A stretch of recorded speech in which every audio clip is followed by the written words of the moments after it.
Hey folks, welcome to another edition of BrushPile Fishing. We've got a great show in store today. Tournament pros Kris and Terry Mann's going to join us, and we are actually going on the boat during tournament hours. We're going to show you how they do it. In the past here in BrushPile Fishing, one show per season, we've always had a tournament pro showcase how they use the live scope and go about tournament fishing.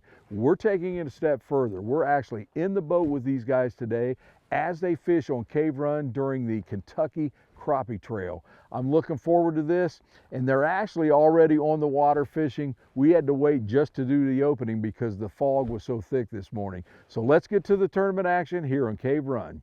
Many people look at a lake and feel a sense of calm serenity. Crappie fishermen feel the heart-pounding anticipation of the thump. That's why host Russ Bailey is addicted to crappie fishing. It's this addiction that takes Russ from the Midwest to the Deep South in search of the best lakes, techniques, and patterns from some of the best crappie anglers in the country. Right here on BrushPile Fishing.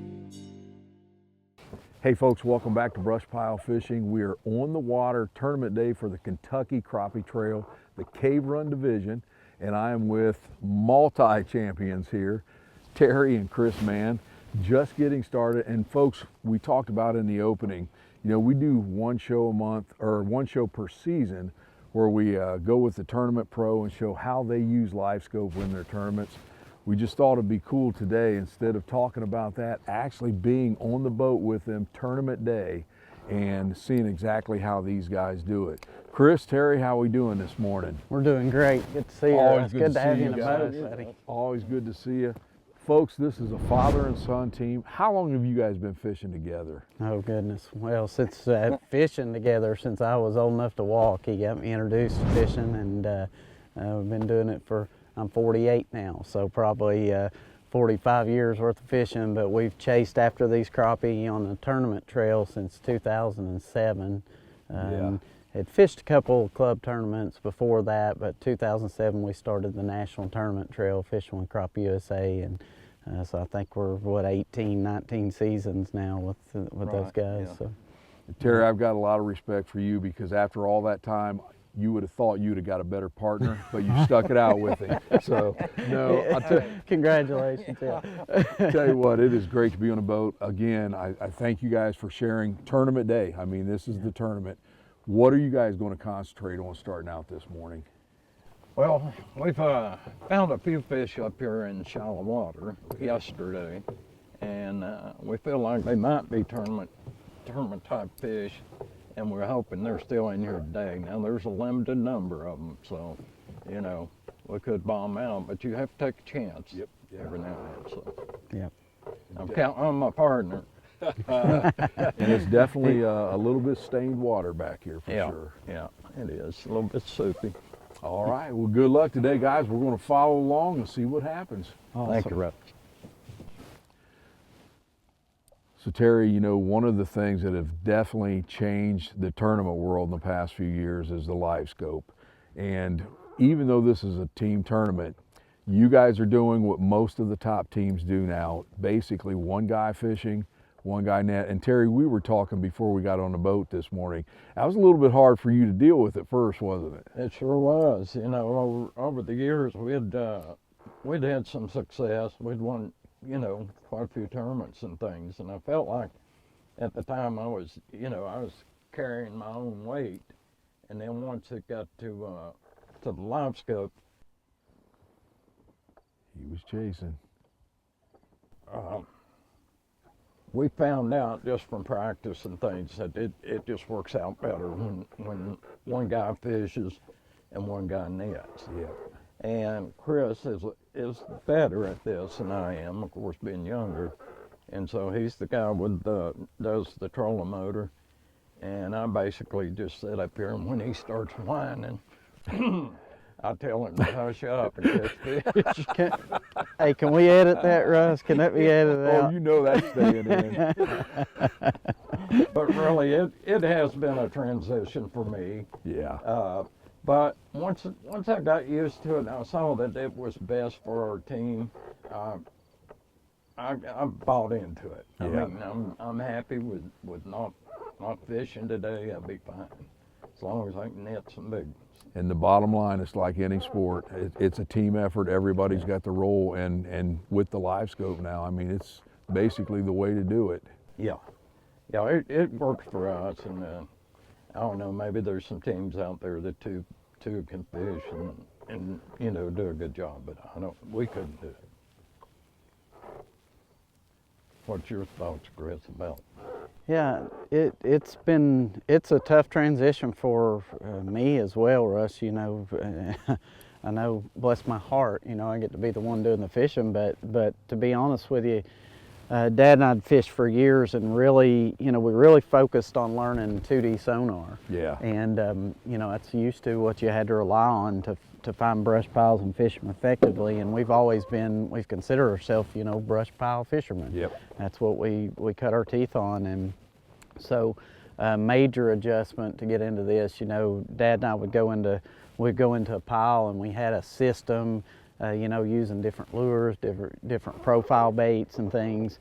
And you know, it was really, we were able to fine tune and hone in on what the fish were really wanting to bite when you were both fishing together. And we really got into this routine where we knew the amount of time that we needed to spend at each pile. You know, it was kind of a feeling after a while where you finally were like, okay, we're, you know, this one's a small fish there, but not the kind we're looking for tournament-wise, but we'd, you know, kind of honing in, and it's about a 9-inch fish or so. And then once the live scope come along, you know, it's just a totally different ball game. You just have to fish. So what you thought you knew, you kind of had to abandon and just kind of start over. So we felt at the time we were kind of at the top of our game in the tournament world. We had been blessed to win 3 years in a row the National Points Championship, and we really felt like we were hitting on all cylinders. And the last one we won there was in 2019 of the 3 in a row. And that year, the last 2 tournaments of that year, live scope, we used it in those tournaments. Yeah. So we won 2 without live scope, and then won that year with kind of, you know, a couple of tournaments using it. And then we won again, I think in 2023, we won the points championship again. So we've been blessed over the years to be able to, you know, win it, and, you know, both non-live scope before it became a factor and afterwards. And I'll be honest with you, Russ, and I hate to use the word proud, because, you know, I don't mean it in a pride sense, but we are a little bit proud of the fact that we stuck with it and tried to learn this new technology. And a lot of teams, as you know, I mean, most of the big name teams from that day are no longer fishing tournaments. And I get it. I understand that a lot of them feel like, you know, that's not only changed their style of fishing, but some people feel like, hey, it's not really fair to the fish, and it's not challenging. And you know, I'm not going to spend time trying to convince people otherwise. It's not, you know, we're not into that. But I'll just say this, for us, we really enjoy this. And, you know, Dad and I, another thing that we really didn't talk about, like tournament-wise, you know, we fish a lot of tournaments, but we fish more time not fishing tournaments than we do tournaments. Sure. And Dad fishes, you know, he gets to fish then, you know, a lot when he and I are fishing together. So I know some people would think, well, you cut your old man out of fish, he didn't get to fish at all, but he still catches plenty, trust me. Folks, we're on Cave Run today. We've got about 64-degree water. This temp, yeah, he's chasing it. Let's see what happens here. He got him. That might be a decent fish. Oh yeah, that's a better fish. Not exactly the kind we're looking for. That's about a 10.5-inch fish or so. So be a good eater for the frying pan, but probably not one we're going to look to weigh in. I hope not. But Let's put him in there or no? Put him in, you think? Yeah, I think I would. We can call. You Get can those always 7. call later. Get the 7, yeah. All right, folks, so we're on the water here. We're talking about Terry and Kris Manns, and you know, they've been fishing together, father-son team for years, and we talked about their accolades. We did a little research here. Listen up here now, folks.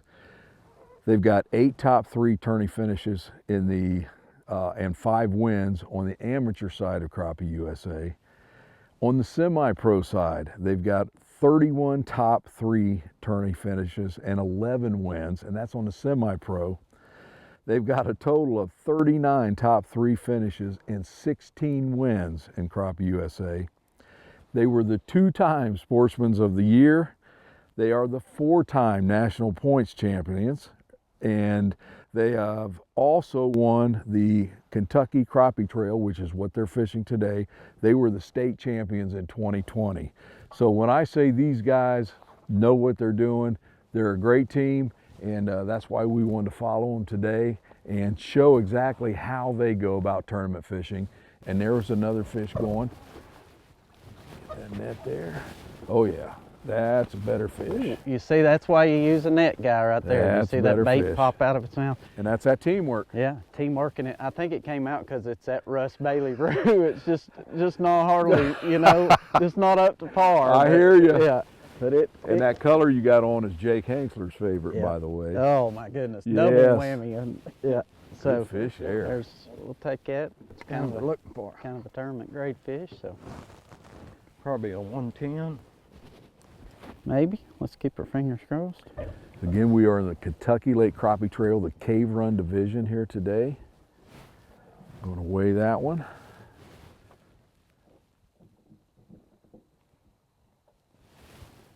.06. A good pound fish. They're fishing at a submerged brush pile right now.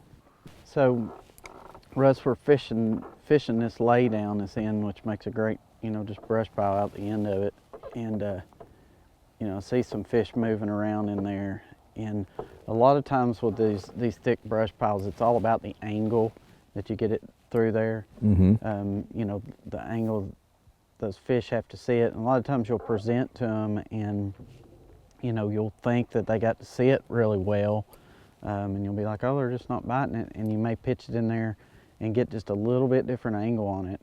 So, you know, we're following you guys here today on the Kentucky Trail. How long has this trail been around?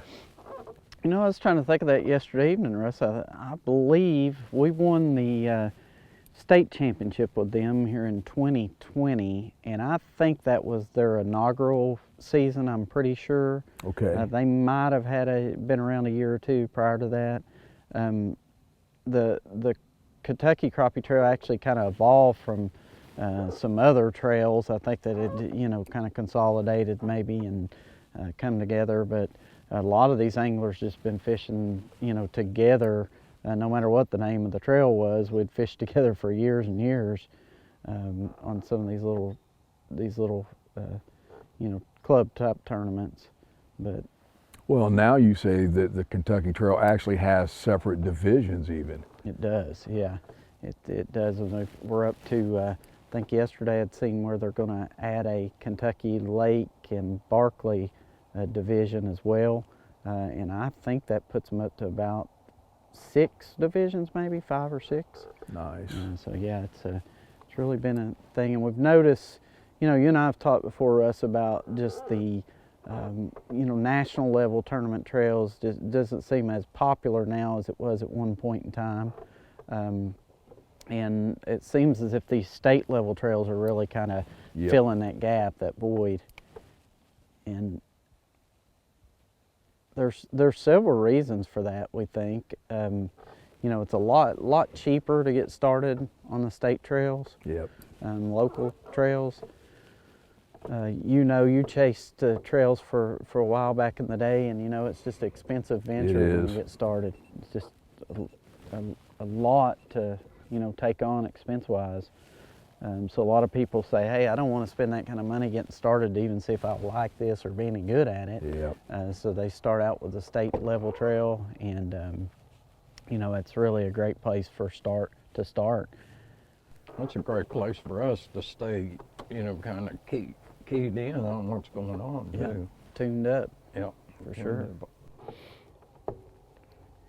Yeah, over the years, Russ, I've told many people about this, and sometimes tournaments, you know, they're getting a little bit of a bad rap. I think at this day and time, they're not as, there's been a little bit of controversy over time, you know, what's gone on in some of the trails, and you know, but unfortunately what that's done, that's taken away from the fact that fishing tournaments really can help you improve as an angler. And you know, Dad shared a little bit earlier about, you know, we started out maybe fishing a little bait shop tournament there in our hometown, and you know, we thought we were really good, you know, crappie fishermen. We'd won a couple tournaments and thought we were really good, and then we decided that we were going to start fishing with the Crappie USA National Tournament Trail. And I'll never forget, before the season started that year in 2007, we signed up for the Patoka Lake event, and also at the same time I went ahead and paid our entry fee into East Fork Lake there in Ohio. And we went up and fished on the amateur side at Patoka Lake, and I think there were probably like 70. There was a lot of boats used to fish those, and there was like probably 70 plus teams, and I think we finished like 68. Yeah, and we were like, ugh, maybe we're not so good at this. That pie wasn't too good, was it? It wasn't too good, that humble pie. And then, so, you know, what it came down to on that, of course, you know, our response was, well, the fish just wasn't biting when we were going back to the weigh-in. Yeah. And then when we got to the weigh-in, we're like, well, they were biting for somebody. It wasn't us. And, you know, so thank the Lord that what happened was we had signed up for that East Fork Lake event, and I'd already paid the entry fee, and we went on and fished it, and we actually finished 4th in that East Fork event and drew our first check in our second event. And that really lit a fire under us. We were like, hey, we can figure this out. But you know, we took our lumps many times over the years fishing these tournaments, and you know, we could do it again today, who knows. And we just keep putting it out there. But the thing that we noticed on this stuff was, if we had not fished the tournaments, Russ, we would have walked away thinking we were really good crappie anglers, and we would have never been as good as we truly could have been. You know, when we fish these tournaments, you know, you start figuring out that, hey, there's more techniques, there's better ways of fishing, and we continued to improve because we recognized we needed to. We had room for improvement. Sometimes a good thing about finding these places way off, you know, off the beaten path, so to speak, you're not bothered with other boaters a lot of times. Yep, makes it better. Because if you had to share the few fish you're up here, it'd make it really tough. Well, and the other thing is, it's still early. You've got a fish that's over a pound. A pound fish is probably going to be pretty decent here. You know, you got 8 hours. Your chances of getting some more pound, I think, are pretty good through here because you don't have that traffic. Right. Yeah. Yeah. So we're kind of keeping the fish honest today. Some of these fish you'll notice are a round structure. You know, some of them aren't. Some of them are just out here roaming, chasing bait. So I don't know if y'all can see the screen well, but we've had a lot of fish this morning that are out chasing small schools of bait fish. Yep. And they're up here in this shallow water. It seems to me that they a lot of times prefer to chase these bait fish in shallow water. I think it, you know, gives that bait fish a little less opportunity to get away from the, you know, whatever the predator fish is. So they like to get them up here and kind of corral them and start hitting on them. So the majority of the fish we caught yesterday in practice were just kind of roaming fish up in this area.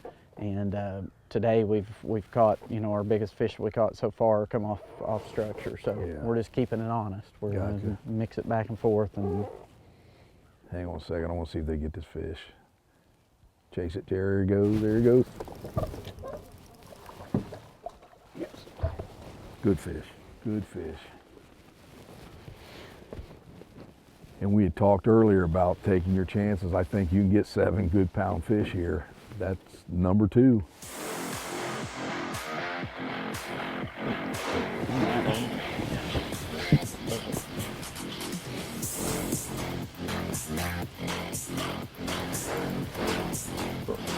Good. Yeah.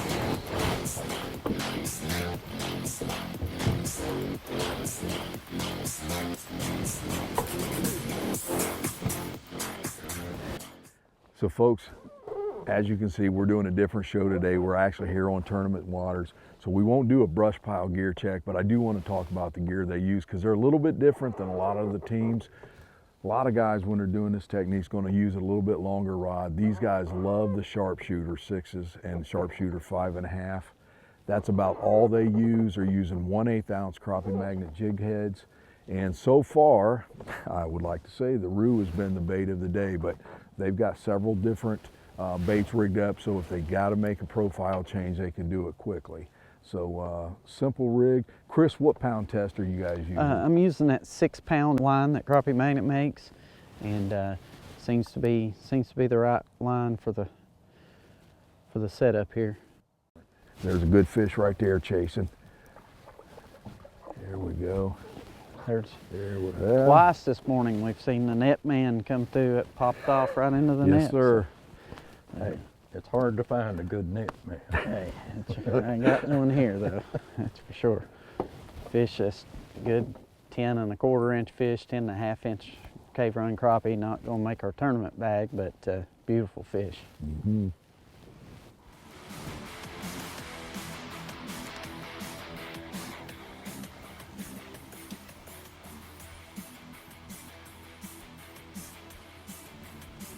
There you go.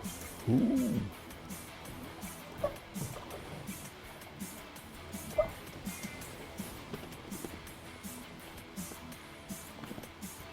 Another decent fish there. Oh yeah. And he ate that roo up. I hate to give Russ too much credit, but when they're eating it like that, that's a good bait. Well, Russ appreciates it. 65. 65.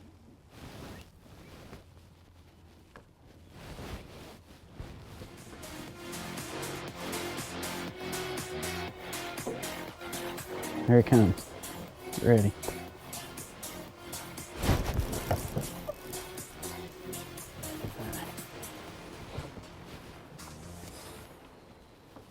Hey folks, I want to take just a second to give a big thanks to the Morehead Tourism Department for having us down here at Cave Run. Located in the Daniel Boone National Forest and designated an official Kentucky trail town, there are over 100 miles of multi-use trails here in Morehead and Rowan County.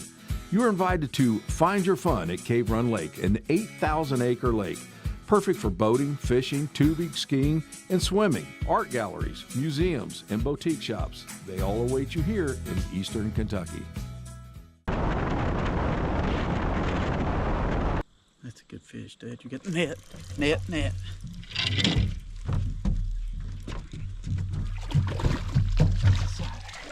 Here we go. Good job on the net. I knew I didn't have him hooked. Fish. That's kind of what we're after there, boys. Pound 44. All right.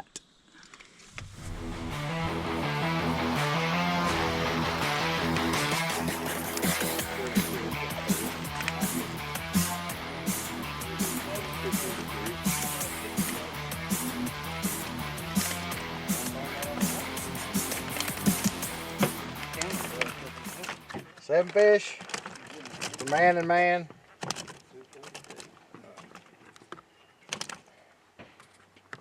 Six,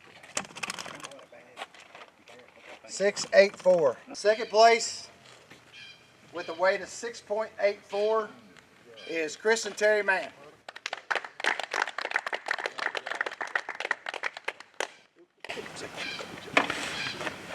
And we'll get pictures here in a minute. Second place. There's your knife. There's that. And thank you so much. Appreciate you. Thank you for coming again. Appreciate you being here. Thank you all for putting it on. So where did we catch them at? Well, in the water. You know how many times I've heard that? I have heard that for about 15 years now. Kris, where'd you catch them? I caught them in the mouth. I caught them in the water. Yeah. No, we caught most of our fish in the river, in the North Fork of the river, and just caught a ton of fish. I don't know how many fish we caught today, probably 100 plus fish, and just a good day on the water, beautiful weather.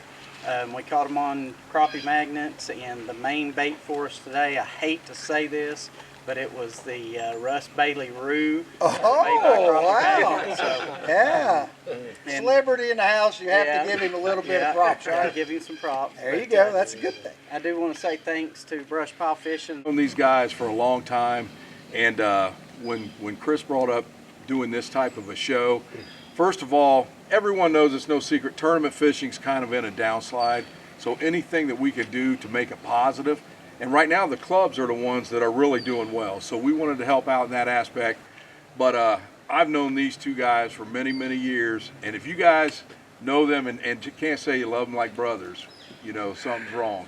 And it's like anything we could do to help promote them too, and show not only that they're father son, but the true friendships they have. And that's what crappie fishing's all about. That's what our show's about. And you know, he's not going to tell you what he did now, but guess what? We got it all on tape.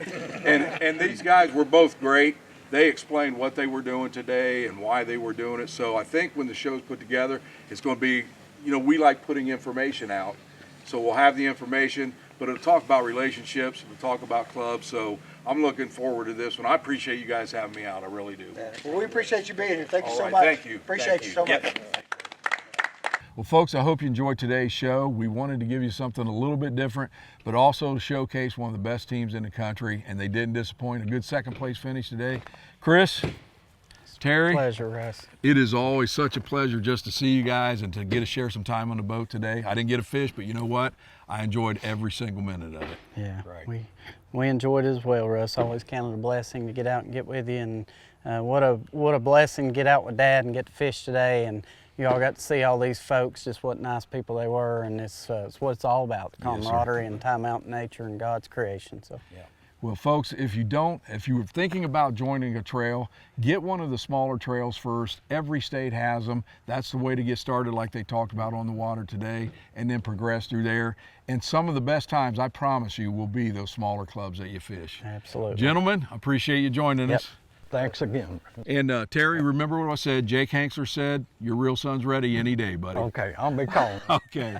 Folks, I hope you enjoyed it. Stay tuned. We'll be back again with BrushPile Fishing. Special thanks to B&M Pole Company, War Eagle Boats, Crappie Magnet, Slime Line Fishing Line, Eye Hole Jig, Easy Drift, Driftmaster, Offshore Tackle Company, Power Pole, Mossback Fish Habitat, Purpose Built Optics, Garmin, Stan's Slip Bobbers, Bob's Cycle Repair, Millertech Lithium,